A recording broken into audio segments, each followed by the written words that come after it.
주식 투자 심플하게 충분하게 스텝스. 네, 안녕하십니까. 중국 담당하는 정정영입니다.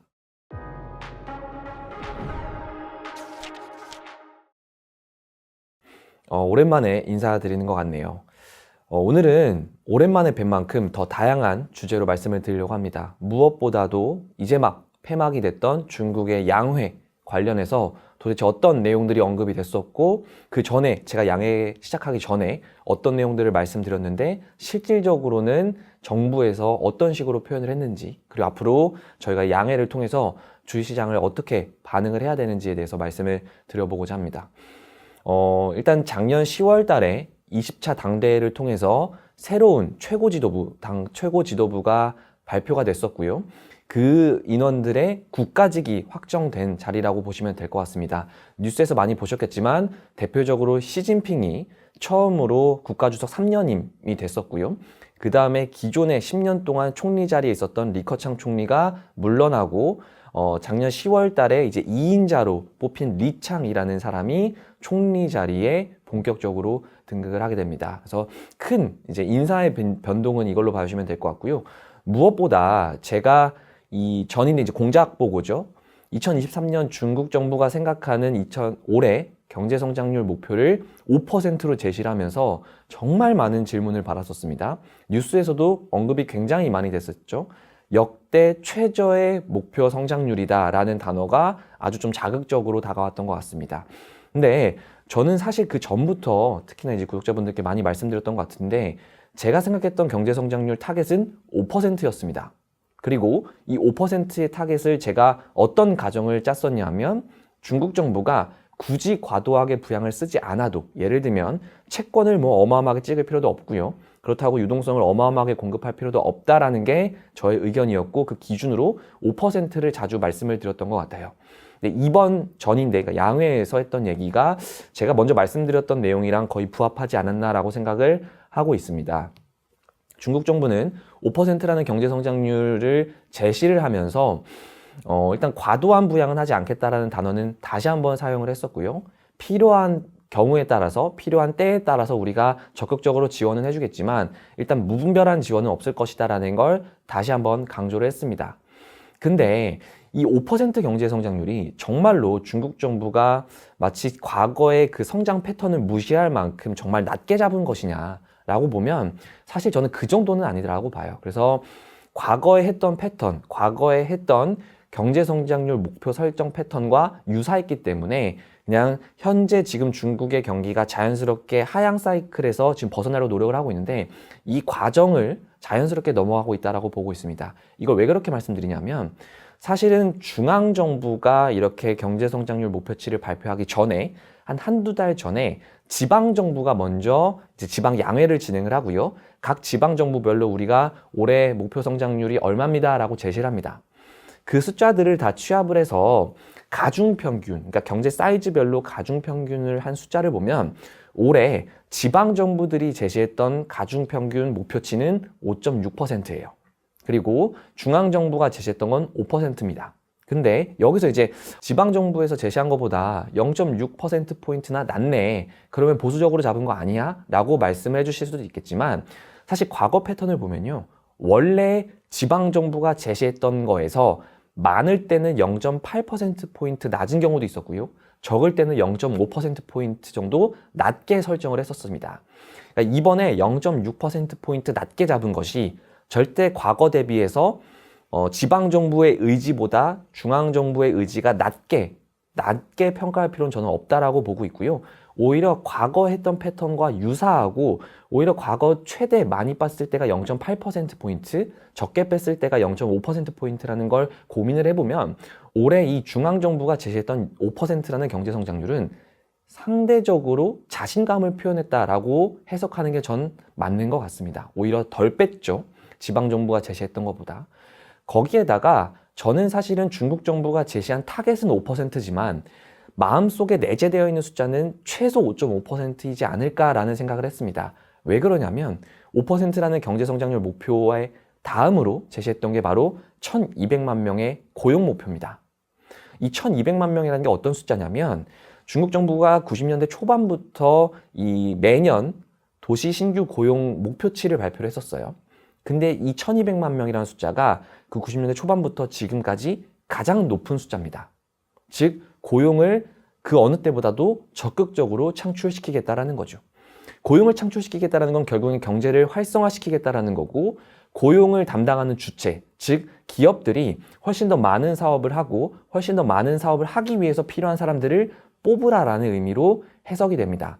그렇게 되면 최근 2, 3년 동안 있었던 제로 코로나라든가 혹은 기업 규제 관련된 내용들이 올해는 훨씬 더 빨리 많이 어쩌면 전면적으로 해제될 가능성도 열고 보는 게 맞다라는 거죠.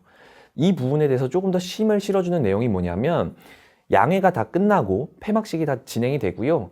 리창 신임 총리가 이제 중국 외국 기자들을 대상으로 브리핑을 진행을 했습니다. 기자회견을 진행을 했는데 그 부분에서 제가 메인으로 봤던 코멘트가 딱 하나가 있어요. 어떤 얘기냐?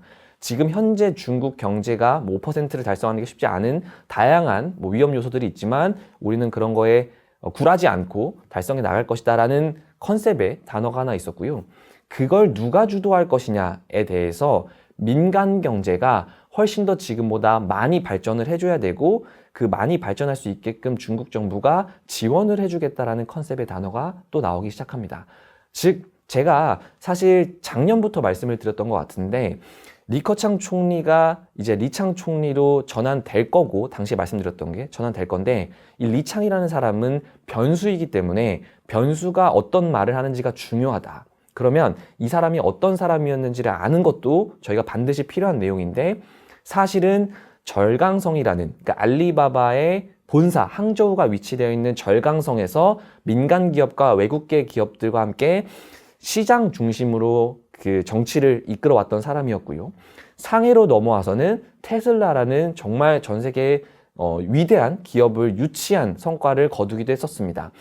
이런 식으로 민간 기업, 외국계 기업, 민간 경제 그리고 기본적인 시장이 움직이는 메커니즘을 훨씬 더 중요하게 생각하는 사람이 이제 중국의 2인자, 그러니까 경제를 총괄하는 부처의 수장으로 왔기 때문에 저는 이 사람의 말과 단어와 행동과 표현을 주시할 필요가 있는데 중국 그리고 외국계 기자들이 모여있는 자리에서도 나는 민간 경제를 중요하게 생각한다라고 다시 한번 강조할 정도로 올해 중국의 경제는 기업들이 활성화되면서 기업 투자가 활성화되면서 훨씬 더 개선폭이 커지지 않을까라고 생각을 하고 있습니다.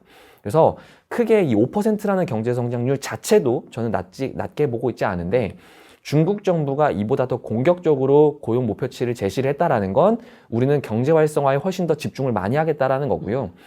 사실 최근에 이제 중국의 그 각 싱크탱크나 기관들이 추산하는 경제 성장률 1%포인트당 고용 창출 효과는 200만 명 정도로 추산을 합니다. 그러면 단순하게 이 1200만 명의 고용 목표치를 역산하게 되면 중국 정부가 생각하고 있는 타겟은 6%는 좀 높은 것 같고요. 최소 5.5% 이상은 바라보고 있는 것이 아닌가라고 자연스럽게 추론도 가능하다라는 거죠. 그렇기 때문에 실제 목표치는 5지만 마음속에 있는 숫자는 5.5 내지 6일 가능성이 높다. 이렇게 말씀을 드리고 있고요. 그럼 왜 굳이 이렇게 나눴을까? 왜 굳이 실제 목표치를 본인들의 마음속에 있는 숫자보다 낮게 제시를 했을까라고 보면 이건 아까 맨 처음 말씀드렸던 것처럼 과도한 경기 부양은 하지 않겠다라는 게 내포되어 있다고 생각하고 있습니다. 사실 시장 경제는요, 중국 정부가 밀어붙인다고 되는 게 아니기 때문에 조심스럽게 잡을 수밖에 없어요. 마음속으로는 그 정도를 달성하고 싶지만 실질적인 숫자는 상대적으로 보수, 왜냐하면 대외적으로 공개가 되는 것이기 때문이죠. 근데 여기에 플러스 사실 제가 양해가 시작되기 전에 반복적으로 말씀드렸던 게 분명히 양해 전에는 중국 정부가 최근 중국 경제가 안 좋다 보니 인프라 투자라든가 부동산 투자라든가 중국 정부 주도하에 뭔가 돈이 어마어마하게 중국 경제로 들어오면서 이게 경기 부양을 이끌 것이다라는 게 주식시장에도 반영이 될 건데 주의할 점은 이번 양해 때 과연 이 기대치를 충족시켜 줄 만큼의 그런 정부 의지가 반영이 될 것이냐라는 거였습니다. 근데 사실은 아니었죠. 주가도 이미 그렇게 반영을 하고 있지 않고요. 왜 그랬냐? 경제 성장률 5%라는 숫자 자체가 과도한 경기 부양이 아닐 겁니다 라고 얘기를 해주는데 여기에 제가 계속 몇 차례 말씀드렸던 인프라 투자 재원으로 사용되는 지방정부 특수채권 역시 사실 발행 한도 자체가 전년 대비 줄었습니다. 어떤 의미냐? 지난해 중국의 지방정부 특수채권 발행 한도는 3.65조 위안이었고요.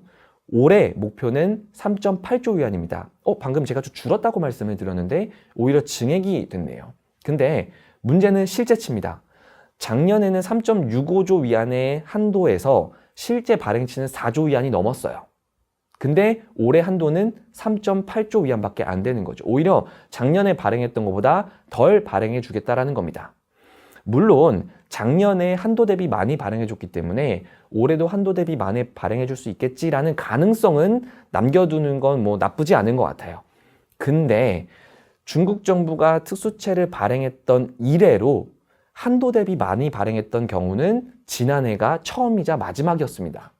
자, 그럼 한 2014년, 15년부터 이 특수채권을 발행을 해왔었는데 그 지난 시간 동안 한 번밖에 없었던 일 가지고 저희가 올해도 똑같이 초과 발행할 가능성이 높다라고 얘기하기에는 기대가 훨씬 더 많이 반영된 것이 아닌가. 그렇기 때문에 저는 상대적으로 보수적으로 말씀을 드리고 있고요. 거기에다가 지난해 실제 발행량 대비 올해 한도가 더 낮은 경우는 사실은 처음입니다.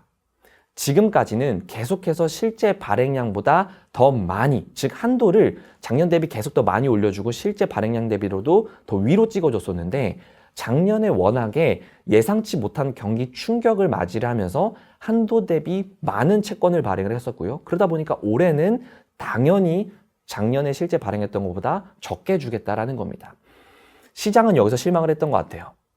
시장에서는 중국이 인플레를 야기할 정도로 뭔가 원자재를 많이 흡수해 줄 거다라는 의견이 많이 반영이 됐었고 그게 철강석 가격이라든가 뭐 구리 가격이라든가 아니면 주식 중에서는 인프라 관련된 주식들이 많이 따라 올라갔었는데 사실 중국이 이번 양해를 통해서 얘기해 줬던 건 우리는 정부 주도하에 과도한 부양은 없을 것이고 다만 3, 4년 동안 왜곡됐던 정상적인 시장 메커니즘을 다시 한번 원래 자리로 돌려놓겠다라는 관점으로 넘어가기 시작하면서 사실 주식시장은 좀 실망한 건 사실인 것 같아요. 근데 저는 여기서 꼭 말씀드리고 싶은 게 과도한 부양을 통해서 경제를 계속 살리는 건 한계가 있을 수밖에 없었고 이건 제가 처음 인사를 드렸을 때부터 계속 말씀드렸던 것 같아요.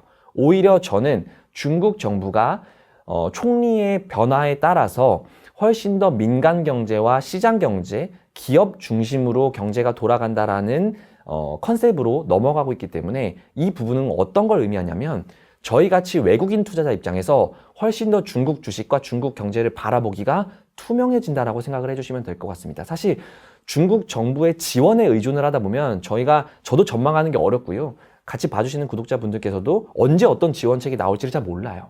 하지만 저희가 보고 있는 데이터들 그리고 기업들이 발표하는 뭐 공시라든가 아니면 매월 발표되는 매출이나 이익단의 지표들이 저희가 훨씬 더 믿을 수 있는 지표로 해석될 가능성이 높고요. 그 변화에 따라서 기업들이 어떤 식으로 투자를 늘려가고 정부가 어떤 식으로 지원을 해줄 건지가 결정될 거기 때문에 훨씬 더 중국 주식에 투자하고 중국 경제를 분석하는데 도움이 많이 되는 한 해가 될 수 있을 것이라고 생각을 하고 있습니다.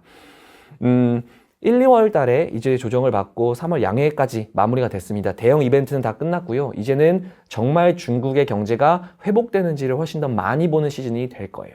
다행히도 2월 PMI 지표부터 시작을 해서 1월 대비 2월 달에 대부분의 경제 지표가 훨씬 더 개선된 상태로 나타나주고 있는 상황입니다. 그렇기 때문에 주가가 빠지고 있는 게 상대적으로 덜 하고 있는 것 같고요. 1, 2월에 대비해서 오히려 지금 상황에서 에너지를 축적하고 계속 말씀드렸던 4월 달, 5월 달 중국의 연휴라든가 아니면 2월 이래로 중국인들이 나가고자 하는 외출 수요는 이미 확인이 됐기 때문에 훨씬 더 많은 돈들이 시장에 뿌려지는 효과가 앞으로 본격적으로 나타날 가능성이 높다라고 보고 있습니다. 그래서 마지막으로 말씀드리고 싶은 건 최근에 주가가 빠졌기 때문에 중국의 경제 지표가 안 좋을 거야 라는 카더라가 많았던 것 같아요. 지난 영상에서도 한번 말씀드렸던 것 같은데 하지만 이 카더라는 이제 거의 마무리됐다라고 보고 있습니다.